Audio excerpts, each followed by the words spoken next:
Hello students, welcome to NCERT Pathshala. इस video में हम अरिथमेटिक प्रोग्रेशन का एक्सरसाइज 5.2 और उसके क्वेश्चन नंबर 4 को यहाँ पर हम डिस्कस करने वाले हैं। तो यहाँ पर क्वेश्चन क्या है हमारे पास, which term of the arithmetic progression 3, 8, 13, 18 and so on is 78। यानी कि यहाँ पर जो अरिथमेटिक प्रोग्रेशन हमारे पास है 3, 8, 13, 18, इस अरिथमेटिक प्रोग्रेशन में 78 कौन सा टर्म है, हमें ये चीज बतानी है।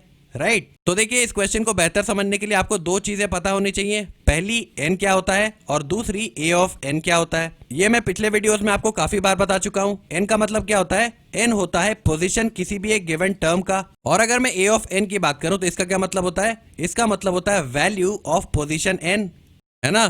तो देखिए यहाँ पर अरिथमेटिक प्रोग्रेशन क्या है हमारे पास, 3, 8, 13, 18 एंड सो ऑन। इसे मैंने यहाँ पर नीचे रिप्रेजेंट कर रखा है इस फॉर्म में। तो इस अरिथमेटिक प्रोग्रेशन की मदद से हम समझते हैं कि n क्या होता है और a ऑफ n क्या होता है। देखो, मैंने आपको अभी अभी बताया कि n का मतलब होता है पोजीशन किसी एक टर्म की।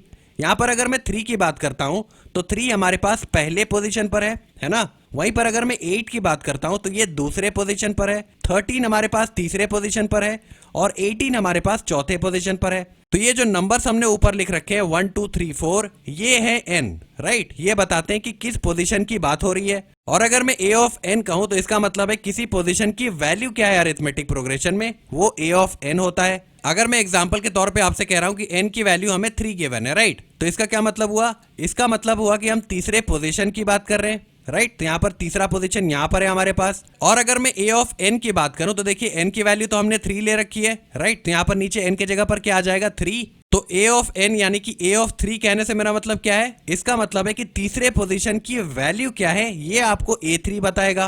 राइट तो यहाँ पर देखिए हमारे अरिथमेटिक प्रोग्रेशन में तीसरे पोजीशन की वैल्यू क्या है, ये है 13 के बराबर।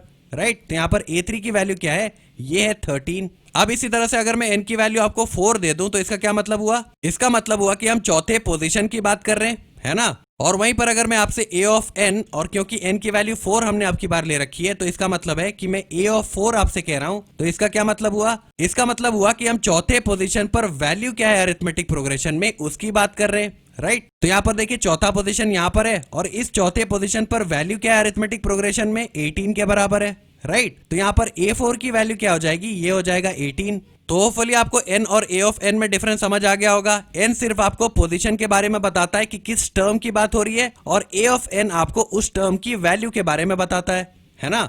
अब देखो, हमारे इस अरिथमेटिक प्रोग्रेशन की अगर हम बात करें तो हमें आगे आने वाले एक टर्म की वैल्यू उसने दे रखी है 78 के बराबर, और हमें यहाँ पर ये बताना है कि ये पोजीशन कौन सा है, यानी कि ये टर्म कौन सा है। बेसिकली हमें n की वैल्यू यहाँ पर बतानी है, और इस पोजीशन n के लिए वैल्यू हमें कितनी दे रखी है, 78। यानी कि हमें a ऑफ n दे रखा है 78 के बराबर। राइट तो यहाँ पर मैं लिख देता हूँ, हमें गिवन क्या है, हमें a ऑफ n की वैल्यू गिवन है 78, यानी कि nth पोजीशन की वैल्यू हमें दे रखी है 78 के बराबर। राइट अब देखो, a ऑफ n को कैलकुलेट करने के लिए एक फॉर्मूला आपने पढ़ा होगा, ये क्या होता है, a plus n minus 1 into D.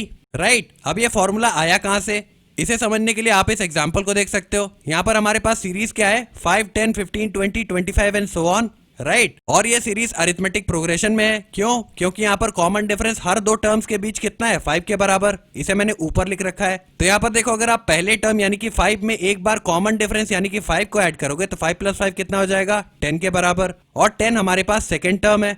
तो अगर आपको किसी अरिथमेटिक प्रोग्रेशन का सेकंड टर्म कैलकुलेट करना हो तब आप क्या करोगे, आप पहले टर्म में एक बार कॉमन डिफरेंस को ऐड करोगे। वहीं पर अगर मैं पहले टर्म में 2 बार कॉमन डिफरेंस को ऐड कर दूं तो 5 प्लस 5 कितना हो जाएगा, 10, और 10 प्लस 5 15। 15 हमारे पास थर्ड टर्म की वैल्यू है। तो अगर किसी अरिथमेटिक प्रोग्रेशन के थर्ड टर्म को आपको कैलकुलेट करना हो तब आपको क्या करना पड़ेगा, आपको पहले टर्म में 2 बार कॉमन डिफरेंस को ऐड करना पड़ेगा। इसी तरह से अगर मैं a5 यानी कि पांचवें टर्म की बात करूं तो यहाँ पर हम कैसे पहुंचेंगे, हमें पहले टर्म में 4 बार कॉमन डिफरेंस को ऐड करना पड़ेगा, जिससे पांचवें टर्म की वैल्यू आ जाएगी, है ना। तो यहाँ पर आपको एक पैटर्न समझ आ रहा होगा। अगर मैं सेकंड टर्म की बात करता हूँ यानी कि a2 की बात करता हूँ तो इसके लिए हमने क्या किया, हमने पहले टर्म में एक बार कॉमन डिफरेंस को ऐड किया। तो यहाँ पर मैंने क्या लिख रखा है, a2 यानी कि second term is equal to a1 यानी कि फर्स्ट टर्म प्लस एक बार कॉमन डिफरेंस। वहीं पर थर्ड टर्म के लिए हमने क्या किया, पहले टर्म में 2 बार कॉमन डिफरेंस को ऐड किया, यानी कि a3 is equal to a1 plus 2 times d।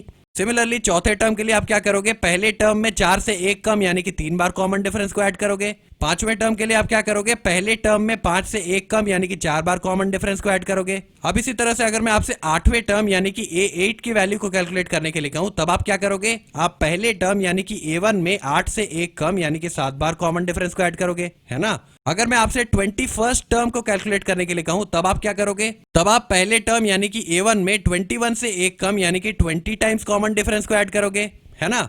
और इसी तरह से अगर मैं आपसे a ऑफ n यानी कि nth टर्म की वैल्यू की बात करूं, तो यहां पर इसे आप कैसे कैलकुलेट करोगे, आप पहले टर्म यानी कि a1 में n से 1 कम यानी कि n minus 1 times common difference को ऐड करोगे। तो यहां से ये वाला फॉर्मूला आया होता है a of n is equal to a plus n minus 1 into D. ये बेसिकली इसी पैटर्न को फॉलो करते हुए आता है ना। तो देखिए अगर हम हमारे क्वेश्चन की बात करें तो हमें a ऑफ n की वैल्यू दे रखी है 78 यानी कि nth पोजीशन पर जो वैल्यू है वो हमें दे रखी है 78 के बराबर, और हमें ये कैलकुलेट करना है कि यहाँ पर n यानी कि ये पोजीशन कौन सा है। और यहाँ पर a ऑफ n का फॉर्मूला हमने अभी अभी क्या देखा, ये होता है a plus n minus 1 into D. अब देखो इस क्वेश्चन को सॉल्व करने के लिए आपको d यानी कि कॉमन डिफरेंस भी तो चाहिए। कॉमन डिफरेंस आप किसी भी अरिथमेटिक प्रोग्रेशन में कैसे निकालते हो, जिन दो टर्म्स की हम बात कर रहे होते हैं उसमें से पीछे वाले टर्म से हमें आगे वाले टर्म को सब्ट्रैक्ट करना होता है, जिससे उन दो टर्म्स के बीच का कॉमन डिफरेंस निकल आता है, राइट। तो यहाँ पर अगर मैं पहले और दूसरे टर्म की बात करूं तो यहाँ पर इन दो टर्म्स के बीच का कॉमन डिफरेंस कैसे आएगा, मुझे पीछे वाले टर्म यानी कि a2 से आगे वाला टर्म यानी कि a1 सब्ट्रैक्ट करना पड़ेगा। तो यहाँ पर मैं लिख रहा हूँ कॉमन डिफरेंस यानी कि d, इसकी वैल्यू कैसे आएगी, हमें सेकंड टर्म यानी कि a2 से फर्स्ट टर्म यानी कि a1 सब्ट्रैक्ट करना पड़ेगा। तो देखो सेकंड टर्म यानी कि a2 की वैल्यू कितनी है, 8 के बराबर, और इससे हमें सब्ट्रैक्ट करना है फर्स्ट टर्म यानी कि a1 की वैल्यू कितनी है, 3 के बराबर। 8 माइनस 3 कितना हो जाएगा, 5 के बराबर। तो इस अरिथमेटिक प्रोग्रेशन का कॉमन डिफरेंस कितना आया हमारे पास, 5 के बराबर। ओके, तो यहाँ पर मैंने सिंप्लीफाई करके लिख दिया, हमें a ऑफ n की वैल्यू गिवन है 78 के बराबर, और कॉमन डिफरेंस यानी कि d हमारे पास कितना आया था, 5 के बराबर।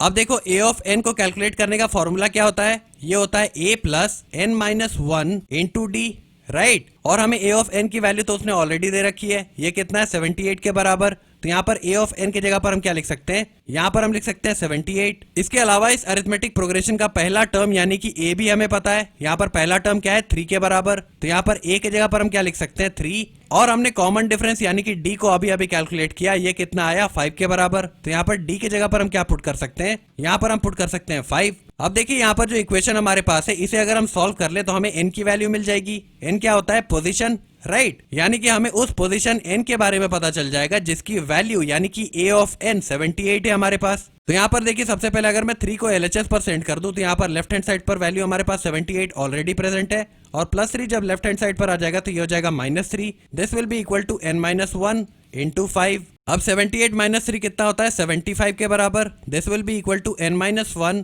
इंटू 5। अब अगर मैं 5 से लेफ्ट हैंड साइड और राइट हैंड साइड दोनों पर डिवाइड कर दूं तो लेफ्ट हैंड साइड पर 5 75 को 15 टाइम्स कैंसिल कर देगा, और राइट हैंड साइड पर 5 और 5 कैंसिल हो जाएंगे। तो यहाँ पर वैल्यू क्या आ गई, 15 is equal to n minus 1। अब अगर मैं -1 को LHS पर सेंड कर दूं तो यहाँ पर वैल्यू क्या आ जाएगी, 15 हमारे पास LHS पर पहले से था, और -1 जब LHS पर आ जाएगा तो ये हो जाएगा +1। This is equal to n, यानी कि n की फाइनल वैल्यू हमारे पास कितनी आ गई, 16 के बराबर, राइट। तो यहाँ पर जो अरिथमेटिक प्रोग्रेशन हमारे पास है, यहाँ पर n की वैल्यू कितनी आई, 16 के बराबर। इसे मैं यहाँ पर लिख देता हूँ, ये हमारे पास 16 आया। तो यहाँ पर आंसर हमारे पास क्या आया, ये जो वैल्यू हमारे पास है 78, ये इस अरिथमेटिक प्रोग्रेशन का 16th टर्म है, राइट। तो होपफुली आपको ये क्वेश्चन समझ आ गया होगा। अगर आपको कोई डाउट्स या क्वेरीज अभी भी रह जाती हैं तो आप नीचे कमेंट्स में मेंशन कर सकते हो। Okay, thank you.